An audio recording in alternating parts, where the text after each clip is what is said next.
Magandang araw mga ka-pensioners! May magagandang balita mula sa SSS. Ang 13th month bonus para sa December 2025 ay paparating na.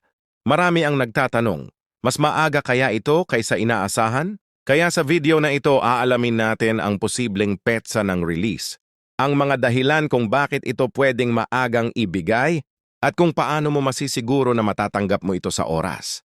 Kaya tapusin mo ang video na to dahil importante ito para sa lahat ng SSS pensioners.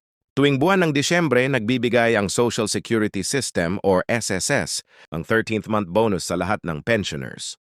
Ito may parang Christmas gift or dagdag biyaya mula sa gobyerno para mas maging masaya at maginhawa ang inyong Pasko. Ang halagang matatanggap ay katumbas ng isang buwang pensyon at automatikong ipinapasok sa inyong account. Kaya wala nang kailangang form o application. Ngayon, ito ang tanong ng lahat. Kailan ba ito maibibigay ngayong 2025? Base sa mga nakaraang taon, karaniwang unang linggo ng Disyembre ipinapadala ng SSS ang 13th month bonus. Noong 2024, nailabas ito mula December 1 hanggang 7. Kaya na ngayong 2025, inaasahan na mas maaga pa. Posibleng December 2 o 3 pa lang ay may matatanggap na.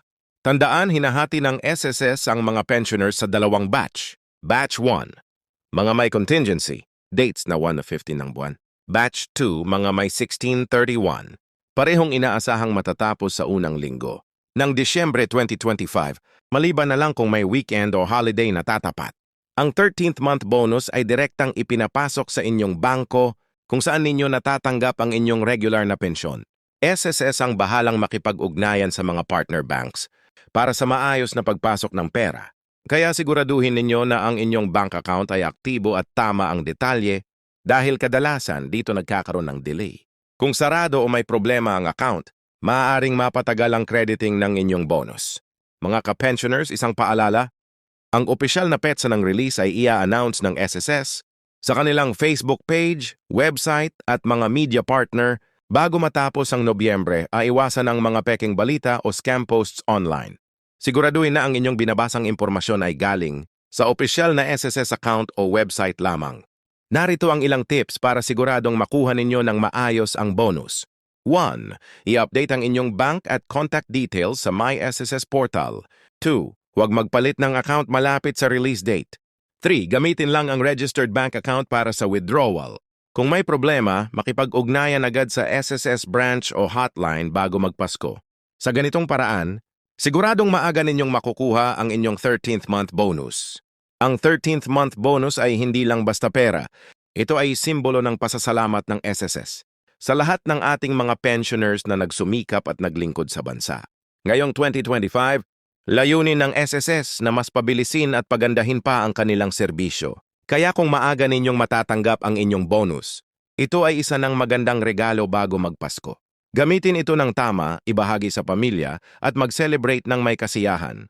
Kaya mga ka-pensioners, ang inaasahang schedule ng 13th month bonus ng SSS para sa December 2025. Kung nakatulong sa iyo ang video na ito, i-like, i-share at i-subscribe para lagi kang updated sa mga balita tungkol sa SSS, GSIS at iba pang government benefits. Maraming salamat sa panonood at advance Merry Christmas sa lahat ng ating mga pensioners. Magandang araw mga ka-pensioners! Handa na ba kayo sa isa na namang magandang balita mula sa SSS? Dahil ngayong taon 2025, inaasahan nating mas maagang ibibigay ang 13th month bonus para sa lahat ng mga SSS pensioners sa buong bansa. Marami ang nagtatanong, kailan ba talaga darating? Kasama ba ako sa unang batch? At totoo bang mas maaga ngayon kaysa dati? Alamin natin lahat yan step by step kasama ang mga paalala para hindi ka maiwan sa pag-release ng iyong bonus. Tuwing Disyembre, isang spesyal na benepisyo ang natatanggap ng mga SSS pensioners. Ito ang 13th month bonus. Parang 13th month pay ng mga empleyado, pero ito ay para sa mga retired members, survivors, at total disability pensioners. Ang halaga nito ay katumbas ng isang buwang pensyon at automatic itong ipinapadala sa inyong bank account. Walang kailangang form or application, basta active ang inyong pension status, kasama ka sa makakatanggap. Base sa mga nakaraang taon, ang SSS ay karaniwang naglalabas ng 13th month bonus sa unang linggo ng Disyembre. Noong 2023, nailabas ito sa pagitan ng December 4 to 7. Noong 2024, mas maaga pa, December 1 to 6. Kaya ngayong 2025 inaasahan ng marami na ito ay maibibigay na sa unang working days ng Disyembre, posibleng December 2 o 3 pa lang ay may matatanggap na ang unang batch. Hinahati ng SSS ang pensioners sa dalawang grupo. Batch 1, contingency date mula 1 finta ng buwan. Batch 2, contingency date mula 16 to 31. Kaya kung ikaw ay kabilang sa batch 1, malaki ang posibilidad na mauna kang makuha ang 13th month bonus mo. Ang lahat ng pensioners ay direktang makakatanggap sa kanilang bank account kung saan pumapasok ang regular pension. Wala nang pila, wala nang tseke. Automatic crediting na ngayon. Ang SSS ay nakikipag-ugnayan sa mga partner banks tulad ng Land Bank, DBP, Union Bank at iba pa. Kaya siguraduhin mo na active at tama ang iyong account details. Kung sarado o may error ang account, maaaring ma-delay ang pagpasok ng bonus mo. Madali lang malaman kung pumasok na ang iyong pensyon o bonus. Una, pwede mong i-check sa MySSS online portal o magtanong sa iyong partner bank. Pangalawa, may ilang pensioners na nakakatanggap ng text alert or email mula sa bangko kapag na-credit na ang kanilang pensyon. Kaya siguraduhin na updated ang iyong mobile number at email address sa SSS system. Bago matapos ang Nobyembre, maglalabas ang SSS ng opisyal na advisory tungkol sa eksaktong petsa ng release. Laging makikita ito sa SSS Facebook page, website at mga balita sa TV o online.